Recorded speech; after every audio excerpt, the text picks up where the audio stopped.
Hello everyone, hope you all are doing well. तो बताएं जी, रोज़ा आपका कैसा गुजर रहा है। आज मैं आ गई हूँ एक न्यू व्लॉग के साथ जिसमें बड़ी मज़े मज़े की रेसिपीज़ और टिप्स शेयर करूँगी। तो जी यहाँ पे है सुबह सुबह सहरी का टाइम और मैं अपने लिए बनाने लगी हूँ एक बड़ी ही ज़बरदस्त सी रेसिपी जो मैं आप लोगों के साथ शेयर करूँगी। ये मैं हमेशा तब बनाती हूँ जब मेरा रोटी खाने का दिल नहीं होता, लेकिन मैं चाहती हूँ कुछ ऐसा हो जिससे मेरा पेट भी भरा रहे और जो हेल्दी भी हो, मुझे एनर्जी भी मिली रहे। तो यहाँ पर मैंने ले ली है बंद गोभी, टमाटर, शिमला मिर्च और प्याज और इन्हें काट लिया है बारीक बारीक। इन्हें डाला है मैंने एक बोल में, साथ में डाला है मैंने एक अंडा। उसके बाद ये अपने टेस्ट के अकॉर्डिंगली मैंने ऐड किया है इसके अंदर लाल मिर्च और नमक। उसके बाद 2 चम्मच जो है मैंने ऐड किए हैं भर भर के बेसन के और 2 चम्मच ही आटे के ऐड किए हैं। ठीक है जी, यहाँ पे मैंने क्वांटिटी कम दिखाई है, लेकिन उसके बाद मैंने बाद में और ऐड किया था, इसलिए मैंने आपको 2-2 चम्मच बताए हैं। उसके बाद मैंने इसको पानी के साथ जो है वो एक बैटर सा बना लिया है इसका, जो कि ना बहुत थिक है ना ही बहुत ज़्यादा पतला है। ठीक है जी, अब आपने क्या करना है, एक तवा लेना है, उसके ऊपर लगा लेना है घी। मैंने देसी घी लगाया है, आप अपनी मर्ज़ी से कोई भी घी लगा लें और इसको नॉर्मल से तवे पे डाल देना है, ना बहुत तवा गर्म हो और ना ही बहुत ठंडा हो। थोड़ी देर के बाद आप लोगों ने देखेंगे ये खुद ही किनारे छोड़ना शुरू कर देगा, फिर आप लोगों ने इसको साइड चेंज कर लेनी है। अच्छा, जिस चीज़ का आप लोगों ने सबसे ज़्यादा ध्यान रखना है ना, वो ये है कि आप लोगों ने इसे बनाना है हल्की आंच पे, क्योंकि इसके अंदर हमने आटा भी ऐड किया है और बेसन भी ऐड किया है। तो दोनों में से कोई भी चीज़ कच्ची रह जाएगी ना तो आपका हो जाएगा पेट ख़राब। अगर तेज़ आंच पे बनाएंगे तो सब्जियां जल्दी पक जाएंगी, जलने लग जाएंगी और बेसन और आटा कच्चा रह जाएगा। फिर आप लोग कहेंगे कि ये कैसी रेसिपी थी जिससे हमारा पेट ख़राब हो गया। तो इसलिए आप लोगों ने हल्की आँच पे इसे अच्छी तरह से प्रेस कर करके बनाना है ताकि बेसन और आटा दोनों अच्छी तरह से पक जाए। ये बहुत ही एनर्जेटिक फूड है, आप इसको डाइट में भी ले सकते हैं, लेकिन थोड़ा सा कस्टमाइज़ करके वो आप अपनी डाइटिशियन से कस्टमाइज़ करवा लें कि इसको डाइट में हम किस तरह से कस्टमाइज़ कर सकते हैं। तो ये थी जी मेरी सहरी के बाद करने के बाद जी मैं गई थी सो। उसके बाद यहाँ पे सुबह उठी हूँ तो ये मैं कट करने लगी हूँ सैलेड अपने फादर इन लॉ के लिए, क्योंकि अगर आप लोगों ने मेरा पिछला व्लॉग देखा है तो आप लोगों को पता होगा कि उनकी तबीयत है काफ़ी ख़राब, तो उन्हें डॉक्टर ने कहा है कि ज़्यादा से ज़्यादा सैलेड्स वगैरह खाएँ, तो उनके लिए ये सैलेड किया था। उसके बाद जी यहाँ पे आ गया था मेरा एक दराज का ऑर्डर। ये हैं जी फ्लेक्सिबल मिरर, जो कि दराज का एक बहुत ही वायरल प्रोडक्ट है। तो मैंने सोचा कि मैं कैसे पीछे रहूं, मैं भी मंगवा के ट्राई करती हूं। लेकिन ये है एक बहुत बड़ा स्कैम। ये आप देख सकते हैं कि ये कोई मिरर नहीं है, इसमें कुछ नज़र नहीं आता, सारी चीज़ें टेढ़ी मेढ़ी हो जाती हैं। तो आप लोगों ने इस स्कैम का शिकार बिल्कुल भी नहीं होना और इसे बिल्कुल बाय नहीं करना। उसके बाद जी यहाँ पे नमाज़ वगैरह पढ़ के मैं फ़्री हो गई थी, 3 बज चुके थे, गैस आ गई थी। तो यहाँ पर मैं अपने फादर इन लॉ के लिए बना रही थी दाल, क्योंकि उन्हें गोश्त और फ्राइड चीज़ें सब मना है। तो उनके लिए मैंने क्या किया है, 1 कप मूँग और मसूर की दाल मिक्स करके ऐड कर दिया। उसके बाद थोड़ा सा प्याज, थोड़ी सी सब्ज़ मिर्चें और आधा कप दही का ऐड कर दिया है। उसके बाद बिल्कुल हल्की सी नमक मिर्च इसके अंदर डाली है, थोड़ी सी हल्दी डाली है और आधा चम्मच मैंने डाल दिया है इसके अंदर घी का। उसके बाद बिल्कुल थोड़ा सा लहसुन अदरक का पेस्ट मैं इसके अंदर ऐड कर दूँगी और उसके बाद इसे मैं डालूँगी पानी ऐड करने के बाद हमने क्या करना है कि इसको रख देना है दरमियानी सी आंच पे कवर करके, और ये इसी आंच पे तकरीबन 1 घंटा लगेगा इसको पकने में। लेकिन एक ध्यान आप लोगों ने चीज़ का ध्यान रखना है कि ये नीचे नहीं लगनी चाहिए, और अगर इसमें तब तक आपने पानी बार बार ऐड करते रहना है जब तक कि दाल हमारी अच्छी तरह से गल नहीं जाती। तो यहाँ पे दाल रख के मैं आई थी अपने रूम में, क्योंकि मैं अपने रूम की हालत कुछ ठीक कर रही थी और मेरा एक ड्रॉर हो गया था ख़राब, जो कि मेरा भाई बैठा ठीक कर रहा है। तो हमारे घरों में ये नहीं होता कि ना बस छोटी सी चीज़ ख़राब हुई है तो भाई उसके जो भी है कारपेंटर के पास चल जाओ, फलाने के पास चल जाओ ठीक करवाने के लिए। मोस्टली चीज़ें मेरे भाई और मेरे अब्बू खुद ही ठीक कर लेते हैं, अपने घर में भी और मेरे घर में भी। उसके बाद जी जितनी देर में वो ड्रॉर कर रहा था ठीक, मैं आ गई थी किचन में। मैंने रखनी थी बीफ कढ़ाई की रेसिपी ऑलरेडी मेरे चैनल पे अपलोडेड है। अगर आपने अभी तक नहीं देखी तो उसकी रेसिपी का लिंक मैं नीचे डिस्क्रिप्शन बॉक्स में मेंशन कर दूँगी, वहाँ पर जाके आप देख लीजिएगा और ट्राई कीजिएगा। उसके बाद जो है मैं कढ़ाई को रख के आ गई थी रूम में। यहाँ पर मैं कर रही थी अपने इस डेकोरेशन पीस को सेट, अपने इस प्लांटर को, क्योंकि इसके जो लीव्स हैं ना वो इधर उधर गिरते रहते थे।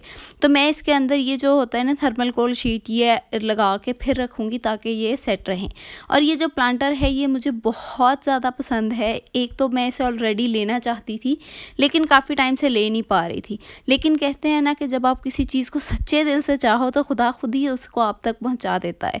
तो ये प्लांटर जो मैं लेना चाह रही थी शायद वो इसी वजह से डिले हो रहा था कि खुदा ने उसे किसी और तरीके से मुझे देना था। तो जब मेरी एनिवर्सरी थी तो ये गिफ्ट दिया था मुझे मेरी मम्मा ने, जो कि मैं आप लोगों के साथ अब शेयर कर रही हूँ।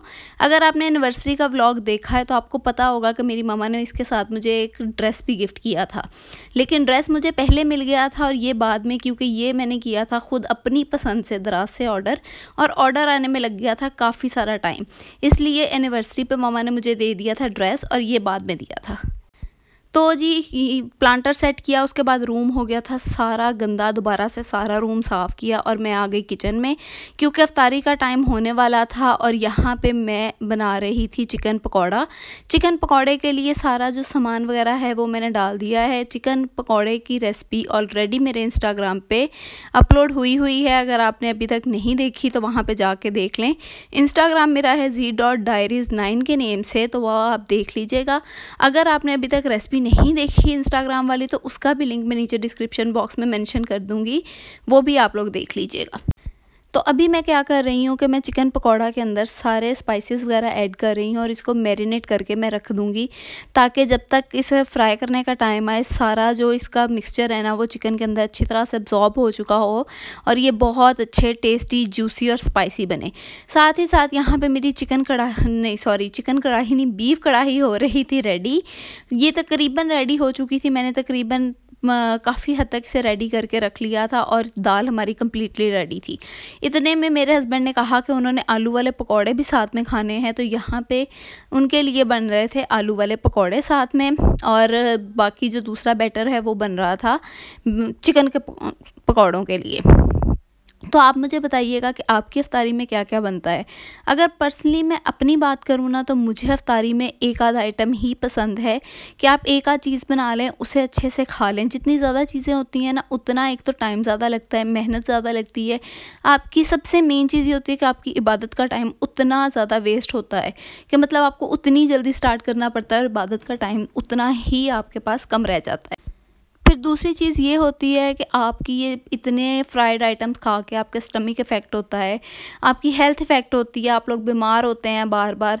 और फिर बाद में रमज़ान जब गुजर जाता है तो लोग कह रहे होते हैं कि पता नहीं क्या बात है, हम लोग बीमार क्यों हो रहे हैं, स्टमक ख़राब हो गया है, ये हो गया है, वो हो गया है। तो वो इसी वजह से होता है कि हम लोग नॉर्मल रूटीन में तो इतनी ये फ्राइड आइटम्स नहीं खा रहे होते, तो लेकिन रमज़ान में खाने की वजह से हमारा स्टमक उसको इतना बियर नहीं कर पाता। तो इसलिए कोशिश किया करें कि कम से कम आइटम्स बनाया करें, एक आध चीज़ बना लें, उसे अच्छे से खा लें। क्योंकि जब मैं लाहौर होती थी ना, जब मैं स्टडी के लिए गई हुई थी, हॉस्टलाइज थी, तो मैं और मेरी सिस्टर होती थी तो हम लोग यही काम करती थी। हम लोग क्या करती थी कि एक आध फ्रूट ले लिया, 2-3 फ्रूट्स उनको मिक्स करके थोड़ी थोड़ी सी फ्रूट चाट बना ली, साथ में जूस पी लिया, उसके बाद नमाज़ वगैरह पढ़ी और रात को जो नॉर्मल सालन बना उसके साथ रोटी खा ली। तो इसका सबसे ज़्यादा अच्छा जो रिज़ल्ट आया था ना, उससे ये हुआ था हमारी हेल्थ बहुत अच्छी रही थी, हमें कोई एक्नी वगैरह नहीं हुई थी, और सबसे अच्छी चीज़ ये थी कि हम लोग बहुत पतली रही थी, इवन पहले से ज़्यादा पतली हो गई थी। नहीं तो जैसे रमज़ान में होता है कि लोग मोटे हो जाते हैं या फिर कमज़ोर हो जाते हैं, पतले होने में और कमज़ोर होने में फ़र्क होता है। तो हम लोग पतली हुई थी, कमज़ोर नहीं हुई थी, मतलब अंदर से हेल्दी थी लेकिन बाहर से पतली हो गई थी। तो आप लोग भी कोशिश किया करें कि इसी तरह से किया करें, मुझे तो ये चीज़ बहुत अच्छी लगती है। तो आप लोग मुझे बताइएगा कि आप लोग क्या करते हैं, अफ्तार में क्या क्या आपको पसंद है और क्या क्या बनाते हैं। क्या आप लोगों के घर में भी कोई एक आध डिश ही बनती है या ढेरों ढेर चीज़ें आप लोग बनाते हो। तो जी इतनी देर में ये बैटर हो गया है मेरा रेडी। ये वाला बैटर है आलू के पकौड़ों के लिए, क्योंकि इसके अंदर नमक मिर्च ज़्यादा डलनी थी। वो जो पीछे बेसन पड़ा है वो बैटर है चिकन के पकौड़ों के लिए, क्योंकि ऑलरेडी चिकन मैरिनेटेड है तो उसके अंदर नमक मिर्च जो है वो दूसरे पकौड़ों की निस्बत डलेगी थोड़ी सी कम। उसके बाद जी ये है मोस्ट रिक्वेस्टेड वीडियो, जो कि है डैंड्रफ की रेमेडी, जो कि मैं अपलोड करूँगी बहुत जल्द। तो आप लोगों ने मेरे चैनल पे बने रहना है कि मैं एक आध दिन में ये इसकी रेमेडी अपलोड करूँगी, जो कि बहुत इफ़ेक्टिव है, बहुत ही ज़्यादा, कि एक आध दफ़ा लगाने से ये आपके सारी डैंड्रफ हो जाएगी गायब। रेमेडी अप्लाई करने के बाद मैं वापस आ गई थी किचन में, क्योंकि इफ्तार का टाइम होने वाला था। तो मैंने सोचा कि फटाफट से पहले बना लेती हूँ रोटियाँ, कि जिसने बाद में रोटी खानी हो वो आराम से रोटी खा ले, क्योंकि एक दफ़ा अगर इफ्तारी करने के बाद आप जब लेट जाते हो ना तो फिर बार बार उठा नहीं जाता। रोटियां बनाने के बाद जो सालन है ना वो मैंने दोबारा से रखा था कि थोड़ा सा और पक जाए, उसके अंदर धनिया वगैरह डाल के उसको फाइनल करूं। और साथ ही साथ मैंने बनाना शुरू कर दिए थे आलू वाले पकौड़े। पहले मैं बना रही हूँ आलू वाले पकौड़े, उसके बाद मैं बनाऊंगी बाकी जो चिकन के पकौड़े बच जाएंगे। तो यहाँ पे जी आलू वाले पकौड़े मैंने तकरीबन डाल दिए थे, साथ ही साथ मैं टेबल वगैरह सेट कर रही थी। और मेरी मदर इन लॉ जो है ना उन्होंने साथ में बना ली थी चटनी वगैरह जो है वो बना रही थी धनिया पुदीने की, उसे दही में मिक्स कर लिया था, जूस वगैरह बना लिया था। तो काफ़ी हेल्प उन्होंने मेरी साथ करवा दी थी। तो जी यहाँ पे आप देख सकते हैं कि मेरे पकोड़े हो गए हैं रेडी। इन पकोड़ों को मैं फटाफट से निकालूंगी, इफ्तारी का टाइम जो है वो बहुत करीब आता जा रहा था और मेरे अभी पकोड़े चिकन वाले भी पड़े थे और आलू वाले भी पड़े थे। तो खैर जी फटाफट से मैंने दोनों पकोड़े बनाने की तैयारी की। यहाँ पे थोड़े से जो है वो मैंने चिकन आलू वाले पकोड़े बन गए थे, चिकन वाले पकोड़े जो है वो मैंने डाल दिए थे पैन में और रोज़ा गया था खुल। बाकी सब कर रहे थे रोज़ा और मैं स्टिल अभी खड़ी पकोड़े ही बनाती जा रही थी। तो यहाँ पे जो है वो टेबल हो गई थी रेडी। ये जो रोल्स है ना ये आए थे मेरी मम्मा की तरफ से, स्प्रिंग रोल्स बहुत मज़ेदार हैं। साथ में ये जो चटनी है ना ये तो उससे भी ज़्यादा मज़ेदार है। इस ग्रीन चिली चटनी की रेसिपी भी मेरे चैनल पे अपलोड है, अगर आपने अभी तक नहीं देखी तो मैं उसका भी लिंक नीचे डिस्क्रिप्शन बॉक्स में मेंशन कर दूंगी। ये भी आप लोग लाजमी ट्राई कीजिएगा और ये स्प्रिंग रोल्स वगैरह के साथ बहुत अच्छी लगती है। तो यह इतनी देर में जी मेरे जो चिकन पकौड़ा है वो हो गया था रेडी। फटाफट से मैंने उसे भी निकाला, उसे निकाल के सबको सर्व किया था क्योंकि सब खोल रहे थे रोज़ा। उसके बाद जी बस हम लोगों ने चाय शाय पी और ये था मेरा आज का छोटा सा व्लॉग। अगर अच्छा लगा हो तो लाइक कमेंट शेयर करना ना भूलिएगा। मिलते हैं कल की वीडियो में। अल्लाह हाफ़िज़।